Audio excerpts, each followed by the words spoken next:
If the Big Bang Theory is true, then I would like to know what exploded and where did it come from and where did the energy come from and where did the space come from for the matter to expand into, and where did the organization come from and where did the information come from. There's a whole host of questions that are a whole lot harder for you to answer than in the beginning God.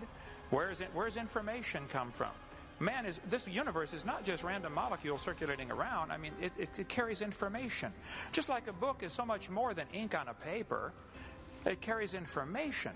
And the DNA is more than just chemicals. It's information. So the evolutionist never answers the question, where did this information come from? Where did the energy come from? Where did the matter itself come from? And you gripe about my belief. I believe by faith in the beginning God. I know, I admit I don't understand that. But you believe hundreds of things by faith. You don't even understand that you're believing by faith. You think matter is either eternal or can create itself. What's the two choices? How did matter get here? The world is here.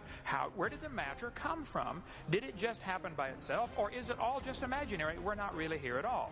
You're faced with the option of, we're not really here, this is all just our imagination, or it had a beginning, or matter is eternal, which is both of the second two options are in violation of the obvious laws of thermodynamics. Matter doesn't create itself. And everything degrades over time. So either it had a beginning or it didn't. If it had a beginning, then what was before the beginning? I mean, there's so many thousands of things you take by faith. I say in the beginning God, and you say, well, this matter somehow either was always here or created itself. And then this matter somehow became alive.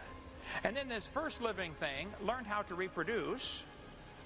And then it learned how to make something other than its kind. I mean, even though nobody's ever seen that, nobody's ever seen a dog produce a non-dog. Or you mentioned about, the fact that a wolf and a fox and a dog coming from a common ancestor off Noah's Ark in only 4,400 years.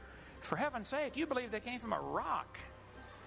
I mean, come on. I don't think my theory is that silly at all. So, if my answer to your question is still the same, I believe in the beginning God. I do take that by faith. Here's the major difference that I don't think you're going to understand. I admit mine is a religion. They do not admit theirs is a religion. They want you to think what they believe is science, and all of you should pay for their religion to be taught in this university. And that's the situation we have today, and that's unfortunate. There have always been situations where the majority taught something. I mean, in the Soviet Union 15 years ago, if you stood up and said, hey kids, I don't believe in communism, I think capitalism is a better system, you would be in Siberia if you survived. And here in Emory University, if you stood up in your classroom and said, I don't believe this evolution theory is true, I think it's pretty obvious there must have been a designer to this system, you would be in intellectual Siberia. You would lose your job. It has happened to hundreds of teachers, just simply for standing up and say, look, I think the evidence is here, folks. There must have been a designer. If I asked you to explain how computers came to be, but you cannot use man as your answer, I only want a purely naturalistic explanation for the origin of computers. Purely naturalistic. The answer has to lie within the computer. How did these molecules get together? How did this data get together? How did these plastic molecules come together and the different silicone chips? How did it happen? Your answer has to lie in the computer. I've already eliminated the only obvious answer to the problem at the beginning by my definition. They're trying to eliminate the only logical answer to the question by their definition of science.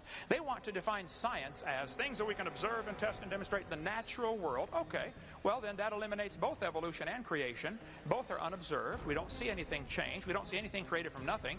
Here's the problem. Both creation and evolution are religious.